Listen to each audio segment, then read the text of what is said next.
사도행전 7장. 대제사장이 스데반에게 물었다. 이 고소 내용이 사실인가? 그러자 스데반이 대답하였다. 영광의 하나님께서는 우리 조상 아브라함이 아직 하란으로 옮겨가기 전 메소보다미아에 살고 있을 때 그에게 나타나셨습니다. 그리고 그에게 고향과 친척을 떠나 하나님께서 지시하는 나라로 가라고 말씀하셨습니다. 그래서 아브라함은 갈대아 사람들의 땅을 떠나 수리아의 하란으로 가서 그의 아버지가 죽을 때까지 거기서 살았습니다. 그 후에 하나님께서는 그를 이곳 이스라엘 땅으로 데려오셨습니다. 그러나 그에게는 손바닥만한 땅도 주시지 않았고 또 자녀도 없었습니다. 그런데도 하나님께서는 장차 이 땅이 전부 아브라함과 그 후손의 것이 되리라고 약속하셨습니다. 또한 그 후손들이 이 땅을 떠나 400년 동안이나 남의 나라에 가서 노예로 살게 되리라는 것도 일러주셨습니다. 그리고 하나님께서는 내 백성의 나라가 옛날과 같이 부흥될 것이다. 그때에도 그들이 직접 나의 보호를 받아 안전하게 살 것이다. 그들을 건드리며 공격하는 백성이 있으면 내가 즉각 나서서 그들에게 더 무서운 형벌을 내리겠다라고 그에게 말씀하셨습니다. 하나님께서는 또 그때 할례의 예식을 아브라함에게 정해주시면서 그것을 하나님과 아브라함의 자손들 간에 계약을 맺는다는 증거로 삼으셨습니다. 그래서 아브라함의 아들 이삭은 난 지 여드레 만에 할례를 받은 것입니다. 이삭은 야곱을 낳았고 야곱은 이스라엘 민족 12지파의 아버지가 되었습니다. 이 12 형제 중에서 요셉의 형들은 요셉을 시기한 나머지 그를 애굽의 노예로 팔았습니다. 그러나 하나님께서는 요셉과 함께 계시며 모든 역경에서 그를 건져내시고 애굽 왕 바로 곁에서 총애를 받게 하셨습니다. 하나님께서 요셉에게 남다른 지혜를 주심으로써 바로는 요셉을 애굽 온 땅을 다스리는 총리로 세우고 궁중을 관리하는 전권까지 그에게 맡기게 된 것입니다. 그런데 그때 애굽과 가나안에 심한 기근이 들어 우리 조상들은 비참한 지경에 빠졌습니다. 식량이 다 떨어지자 야곱은 애굽에 아직도 곡식이 있다는 말을 듣고 양식을 사러 그의 아들들을 보냈습니다. 그들이 두 번째 갔을 때 요셉은 비로소 형제들에게 자기가 누구인지를 알리고 그 형제들을 바로에게 소개하였습니다. 그리고 요셉은 사람을 보내어 아버지 야곱과 형제들의 가족 75사람을 모두 애굽으로 오게 하였습니다. 이리하여 야곱은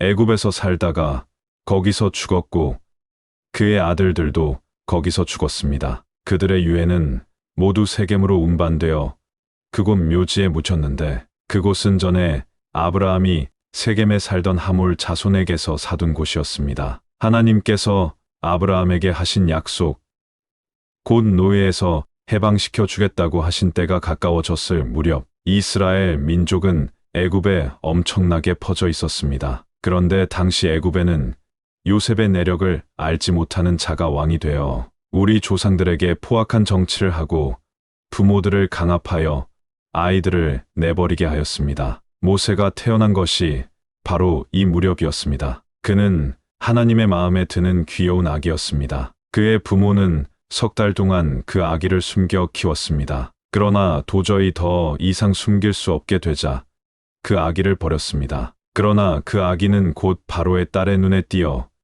그의 양자가 되었습니다. 이렇게 해서 모세는 애굽에서 최고의 교육을 받고 건장하며 웅변을 잘하는 왕자가 되었습니다. 40세의 생일이 가까워 오던 어느 날이었습니다. 모세는 자기 동족인 이스라엘 사람을 만나고 싶은 생각이 나서 그들을 찾아 나섰습니다. 그런데 어떤 애굽 사람이 자기 동족 이스라엘 사람을 못 살게 굴고 있는 것을 보자 모세는 이스라엘 사람의 편을 들어 싸우다가 그만 애굽 사람을 죽이고 말았습니다. 모세는 자기야말로 이스라엘 사람을 도우라고 하나님께서 보낸 사람이라는 것을 동족들이 인정해 주기를 바랐습니다. 그러나 아무도 그것을 인정하지 않았습니다. 이튿날 모세는 다시 그들을 만나러 갔다가 이스라엘 사람끼리 서로 싸우는 것을 보았습니다. 그는 싸움을 말리며 여보시오, 한 핏줄끼리 이렇게 싸우면 되겠소. 이게 무슨 짓들이오 하고 말하였습니다. 그러자 동료를 괴롭히던 사람이 쓸데없는 간섭하지 말라고 대들며 말하였습니다. 누가 당신을 우리 지도자나 재판관으로 세우기라도 했소? 어제는 애굽 사람을 죽이더니 오늘은 나를 죽일 작정이오? 이 말을 들은 모세는 애굽을 나와 미디안 땅에 가서 살았습니다. 거기서 그의 두 아들이 태어났습니다. 그로부터 40년이라는 세월이 흘렀습니다. 어느 날 모세가 시내산 근처 광야에 나가 있을 때였습니다. 한 천사가 가시나무 덤불 불길 속에 나타났습니다. 이 광경에 놀란 모세는 무슨 일인가 자세히 알아보려고 달려갔습니다. 그러자 주님의 음성이 들려왔습니다. 나는 내 조상 아브라함과 이삭과 야곱의 하나님이다. 모세는 두려움으로 감히 고개조차 들지 못하였습니다. 주께서 말씀하셨습니다. 내가 서 있는 땅은 거룩한 곳이다. 그러니 내 신을 벗으라. 나는 내 백성이 애굽에서 학대받는 것을 보았고 그들이 부르짖는 소리를 들었다. 나는 그들을 구해내려고 내려왔다. 가라, 내가 너를 애굽으로 보낸다. 이렇게 하여 하나님께서 누가 당신을 우리의 지도자나 재판관으로 세우기라도 했소? 하고 동족에게 배척받은 바로 그 모세를 애굽으로 되돌려 보내셨습니다. 모세는 이스라엘 민족의 지배자요 해방자로서 보내심을 받은 것입니다. 모세는 수많은 놀라운 이적을 행함으로써 이스라엘 백성을 애굽에서 구해냈으며 홍해를 건넌 뒤 40년 동안 광야에서 그들을 이끌었습니다. 모세는 이스라엘 백성들에게 여호와께서는 여러분의 동족 가운데에서 끊임없이 한 사람을 불러 세우실 것이다라고 말하였습니다. 이것은 사실이었습니다. 모세는 광야에서 살 때 이스라엘 백성과 그들에게 하나님의 율법을 준 천사 사이의 중개자였습니다. 시내산에서 하나님의 율법인 살아있는 말씀을 받아 이스라엘 백성에게 준 것이 바로 그였기 때문입니다. 그러나 우리 조상들은 모세의 말을 들으려 하지 않았을 뿐만 아니라 오히려 애굽으로 돌아가고 싶어 하였습니다. 그래서 아론에게 우리를 애굽으로 데려갈 신들을 만들어 주십시오. 애굽에서 우리를 이끌어낸 모세는 어떻게 되었는지 도대체 모르겠습니다. 하고 말하였습니다. 그러고는 송아지를 만들어 그 우상 앞에 희생 제물을 바치고 자기들이 만든 것을 섬기며 즐거워하였습니다. 이 때문에 하나님께서는 그들을 외면하시고 그들이 태양과 달과 별들을 신처럼 섬기도록 내버려 두셨습니다. 주 하나님께서는 예언자 아모스의 책에서 이렇게 말씀하셨습니다. 이스라엘 백성들아, 너희가 40년 동안 광야에 있을 때에 바친 희생 제물이 나를 위한 것이었더냐? 너희는 몰록의 신과 별의 신인 레판, 그 밖에 너희 손으로 만든 우상을 떠매고 다녔다. 그러므로 나는 너희를 바벨론 저 멀리 포로로 끌려가게 하겠다. 우리 조상들은 광야에 있을 때부터 메고 다닐 수 있는 성전, 곧 증거의 장막을 가지고 있었습니다. 십계명이 새겨진 2개의 돌판이 들어있는 이 장막은 천사가 모세에게 일러준 대로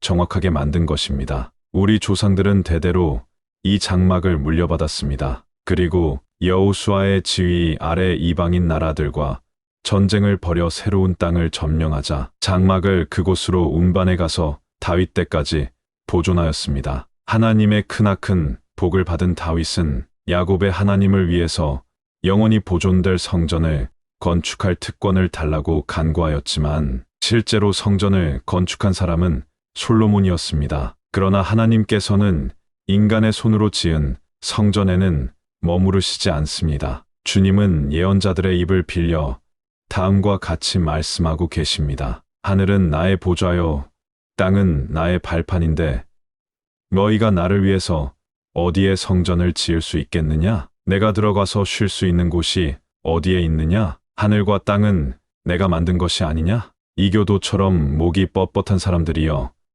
당신들은 언제까지 성령을 거역할 셈입니까? 당신들의 조상이 한 짓을 당신들도 똑같이 되풀이할 셈입니까? 당신들의 조상들이 박해하지 않은 예언자가 한 사람이라도 있었거든.